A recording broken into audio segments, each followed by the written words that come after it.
My name is Cliff Cumber. I'm the editorial page editor for the Frederick News Post, and I will be your moderator for tonight's forum here at the Jack B. Cosmore Theatre on the wonderful campus of Frederick Community College. Thank you for coming. Can everybody hear me, first of all? Everybody hear me? Can anybody not hear me? That's no issues. Okay, great. Well, we will continue. If everybody can hear me, I'll talk into the mic and hopefully everybody. Is that good? Tonight we're hosting the 10 candidates vying to become the whittled down to the 5 members of the Board of Aldermen to take office next year. Before we get started, I'd really like to thank FCC once again. We've had a partnership with them for 5 or 6 years of holding forums. They've been wonderful hosts. They've been very generous in allowing us to use their facilities. We wouldn't be able to put on this event without them. I'd also like to thank WFMD for helping us co-sponsor and promote the forum. And before we meet the candidates, just a quick reminder, if you would, to take out and silence your cell phones. I actually just reminded me to do it as well. And also, please refrain from shouting or heckling during tonight's event, and especially please don't throw anything at the moderator. Somebody's obviously planning to do it down here. Let's meet the candidates for tonight's event, starting from your left, Josh Bokee. And you can give a round of applause to this one. Daniel B. Cowell.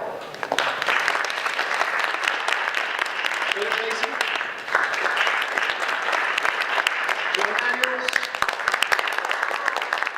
Alan Imhoff. John F. Simchak. Peggy Nash. Michael O'Connor. Kelly Russell. And we'll go down there, Dave Schmidt. Dave, you can hear me, right? Excellent. Thanks for coming. Let's take a moment to go over the rules for tonight's forum. First, keep your eyes on the lights. You'll see them there in front of you. We only have 2. One is amber, the other one is red. Amber signals 15 seconds remaining. Red means wrap it up. By all means, finish your thought. But if you do ramble on, I will cut you off. I think I've cut off some of you before. I don't know. But anyway, so by all means, finish your sentence, finish your thoughts. News Post Managing Editor Terry Headley is our timekeeper down front here. He'll be watching the clock for us. We'll begin with a 2-minute opening statement from all of you, proceeding in alphabetical order from my end. At the end, we'll close with closing statements. We're going to reverse alphabetical order, and those will be 1 minute. In round 1, we're going to ask each of you a unique question. That is, each of you will get your own question unique to you. The other 9 candidates, as we did in the primary, for anybody who watched that and remembers, will get 30 seconds. You could choose any one of those 9 additional questions to use your 30 seconds on, but you only get to choose one. So you only get to use it once. So by all means, watch. If you use it at the beginning, there might be a question later on. You'll just have to sit on your hands. So, save it for the special question. In round 2, we're going to have one general question for everybody. That's the same question we're going to ask in random order to each of you. In round 3, we're going to do the same thing as round 1. We're going to have a unique question again for each of you, and you'll each have 30 seconds if you want to respond to one of those 9 questions. Does it make sense? Just about. Right. Great. So let's get going. First, we'll go with our opening statements, and leading us off for 2 minutes, Josh Bokee. Well, good evening to Frederick News Post and Frederick Community College. Thank you for both organizing and hosting us here this evening. Again, my name is Josh Bokee, candidate for Alderman here in the city. Since starting this campaign back in May, I've been focused on 3 overall priorities that I believe will help to ensure that we have strong neighborhoods and families. The first is safety, that every neighborhood is both safe and perceived to be safe. From a law enforcement perspective, from a code enforcement perspective, but also from a traffic safety related perspective and traffic congestion related perspective. The second is affordability, ensuring that families throughout their lives and into retirement can afford to live here, be able to buy here, to stay here. And the third priority is what I call economic opportunity. That we're fostering an environment that which our private sector is being able to create a range of jobs and careers here in Frederick, so that folks don't have to go down the road every day to be able to find that job and career that they like, and be able to provide for their families, and be able to afford to eventually retire here in the city. I bring about 20 years of combined public and private sector experience, but I also value as much my 9 continuous years of service here to the community, both through with organizations such as the United Way, the Mental Health Association, and having formerly served on the city's planning commission. I'm ready to apply what I've learned from the experiences that I've had and work in collaboration with others for the benefit of our city. And I ask for your vote on November 5th, and I look forward to the discussion tonight. Thank you. Thank you very much. Move on to Daniel Cowell. Good evening, and thank you all for coming out this evening. My name is Daniel Cowell, and I lived in the county most of my life, except for some time away from school. I chose to come back to the city of Frederick because I love the city of Frederick. I work in the private sector as a banker, more specifically a credit manager, and my fiscal knowledge is going to help me lead the city out of our fiscal mess. We have challenges with an unpaid pension and healthcare benefit programs that we need to fund immediately. 3 major credit bureaus indicate that if we don't solve this, that our credit rating could go down. If our credit rating goes down, that potential leads to more loss of services and higher taxation due to a lower credit rating. I'm a team player. I'm able to work with the group of aldermen when elected and the mayor. We determine that they're a chairman and more or less a CEO in a business fashion. Government starts with you, so thank you for coming out tonight.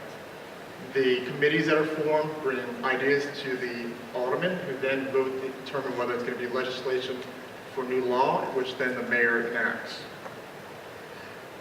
I'm focusing on public safety, reforming the city employee pension and healthcare benefits, and ultimately lowering our taxes. Thank you, and I would appreciate your vote on November 5th. Thank you very much. Now, Bill Dacey.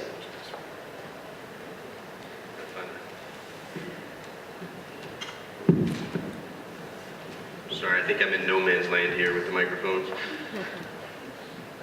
Thanks. Here we go. All right, well, good evening, everybody. 4 years ago, I was sitting out there just like you are today, and let me tell you, it's a lot easier to be in your position right now. So I just wanted to say, introduce myself to you, tell you a little bit about myself.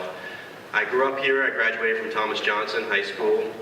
I actually went to the University of Maryland, and I studied government and politics, and I ended up with a job as a chief of staff in Annapolis, where I was able to learn the process in the state legislature from the inside perspective. One of our big achievements in Annapolis was in 2005. We defined criminal gang for the first time in the Maryland Code, and prior to that there was no definition for criminal gang, so we gave prosecutors a tool, an important tool to fight against gangs, and I'm real proud about that.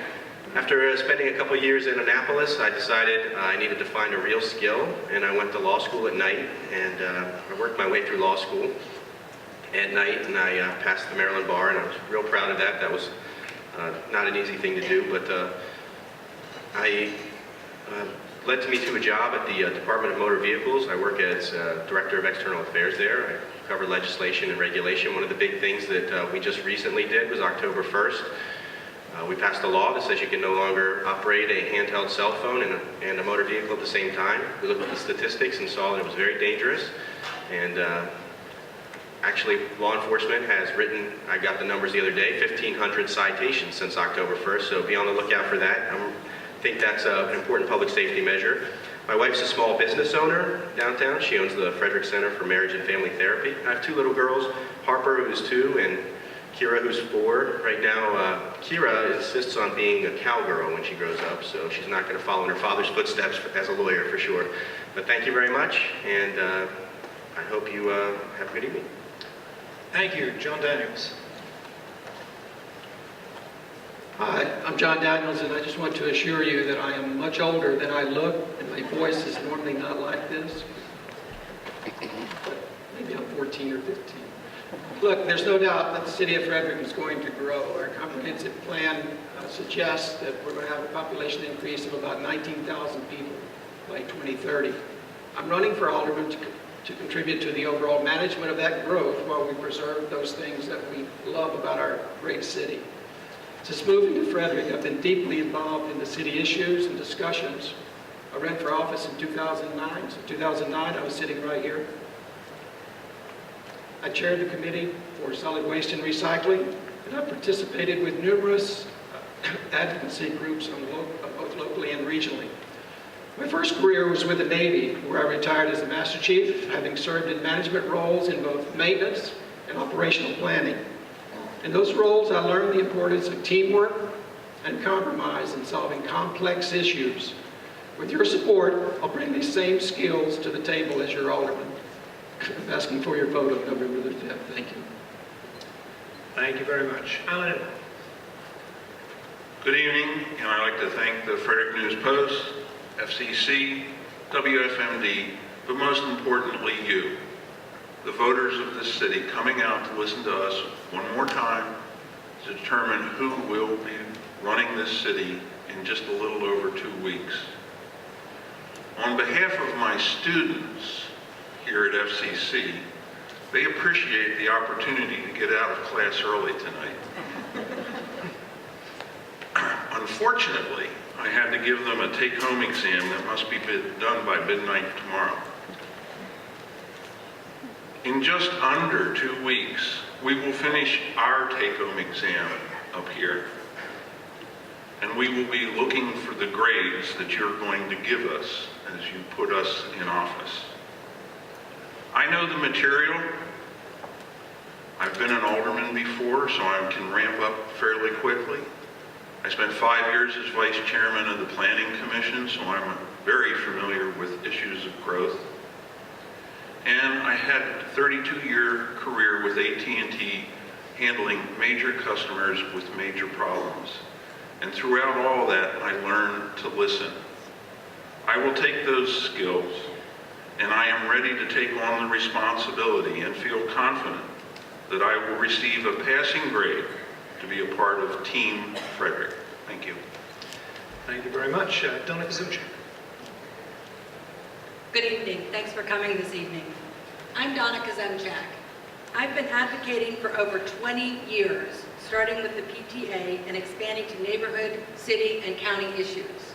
I have been there for you, and I hope to be there for you again. As an advocate, I've learned to listen to concerns, research issues, and then make the best decision. While knocking on many, many doors this election cycle, I've learned a lot of issues from our residents. I realize that we don't take care of education in the city. However, at one point we did have an education commission.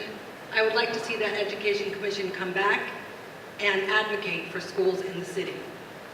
Safety is, of course, a concern in every neighborhood. We need to make sure our police department is at full speed, and we need to make sure code enforcement has the tools to do what they need to do. But we also need to back them. Even if they have the tools, if we don't back them, they're not going to get very far in a neighborhood. Traffic is an issue everywhere. I'm sure that you all love Wegmans, and you hate the traffic that it brings. But that will change because we are looking at traffic issues and trying to expand the network of streets throughout the city. I was part of moving forward with Monocacy Boulevard, and I hope to continue with large projects like that. Accessibility is a huge issue for me. My stepdaughter was severely learning disabled. She had very, very many special needs, and accessibility became very real to me then. So I want to make sure that the city is accessible for all of its citizens. But the biggest issue that I've heard from everyone are city services. Bring back bulk trash. I hear it everywhere. Let the police and code enforcement do their jobs. Better roads, better parks, better neighborhoods. Hopefully we can move forward. Thank you. Thank you, Katie Nash. Good evening. Well, tonight I'm going to be doing something a little bit different. If you know me, you know that I hate to talk about myself, and I much rather prefer to talk about the issues. And while that is a good thing, you're going to the polls very, very shortly, and you need to know everything about your candidate. So tonight I'm going to try to weave in who I am and what makes me me, and how I come to the decisions that I come to. I'm a very blessed person. I was raised by my grandparents, and they sort of instilled in me a love for education. And that love for education brought me to Hood College on an academic scholarship, and that's why I'm here in Frederick. Came here in 2000, was smart enough and blessed enough to get my MBA as well as my BA in political science. I had this idealism that one person can change the world, and I still sort of have that. Never quite lost that. I was also blessed to know that I needed to work full-time, and I worked in Annapolis during that time and got to know our state legislature quite well. I was blessed to meet my husband and have 2 beautiful children, and many do not know, but actually at that time I was also blessed with the opportunity to raise my teenage brother and sister and get them to college. And my sister is at University of Maryland, my brother's at Towson University. Very proud of that. And so, as a candidate, I bring a sincere passion for, just an energy for every issue that we face before us. And I hope to sort of convey that to you tonight. You know, I gave up privacy when I had my 2 kids, so certainly I'm an open book. My website is nashforfrederick.com, but I'll be here to answer any question that you have. And, you know, along that line, I think, you know, we're always asked the question, why are you running, and what do you want to do? And I think the most important question that we now need to answer is, what will you do when you're there, and what kind of alderman will you be? So hopefully you'll get a sense of that this evening, and certainly you'll get to see all of us together and judge who you want the 5 candidates to be, making decisions for your family. So thank you very much. Thank you. Michael O'Connor.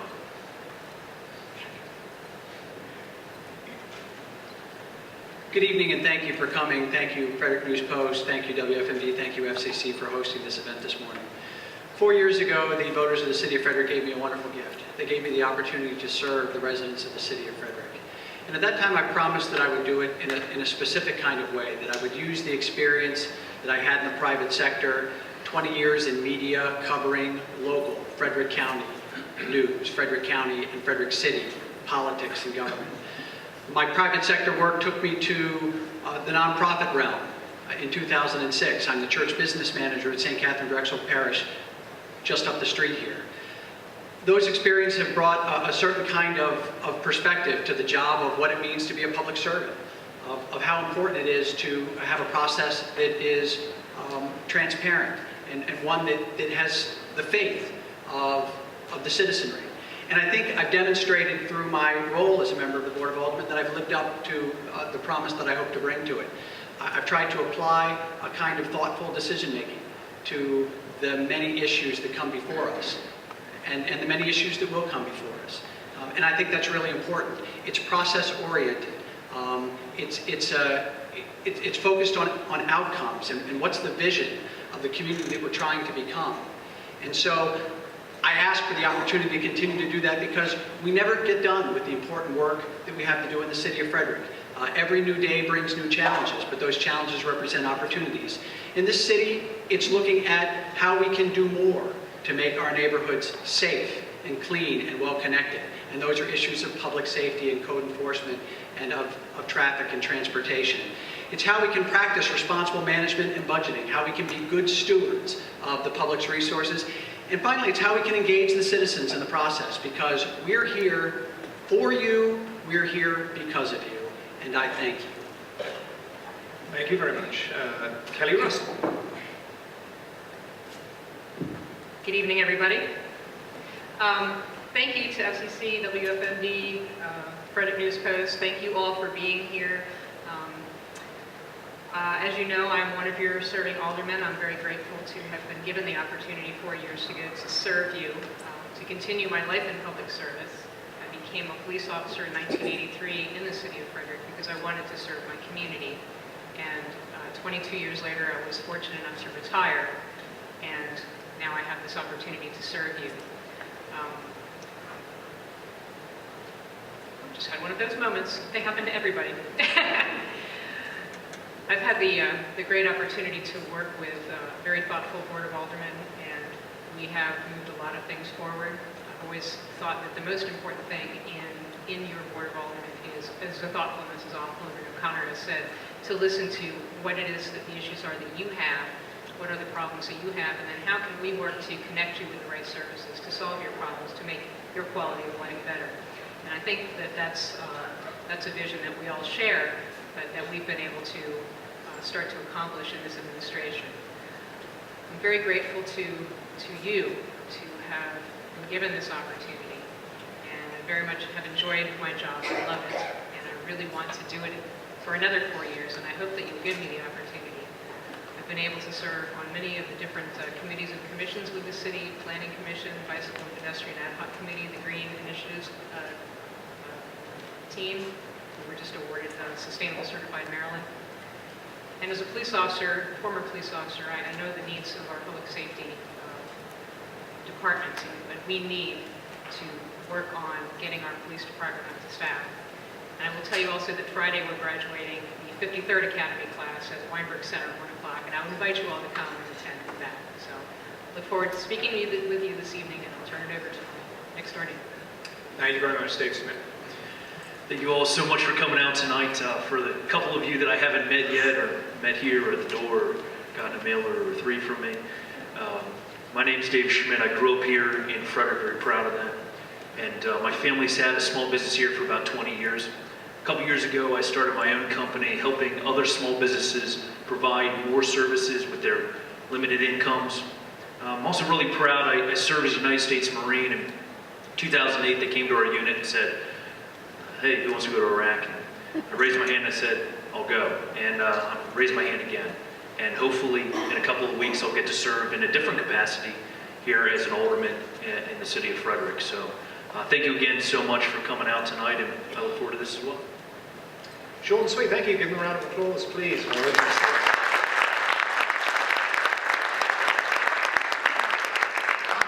Right, for our first round of questions, candidates, what we're going to do is going to give you a minute each to answer a unique question for each of you. And we're going to start down at this end. On round 3, we're going to swing it around. We'll start down at that end with Dave Schmidt. But first of all, let us remember to use your 30-second response. You get 1 for this entire round, 9 opportunities to use it. Josh Bokey.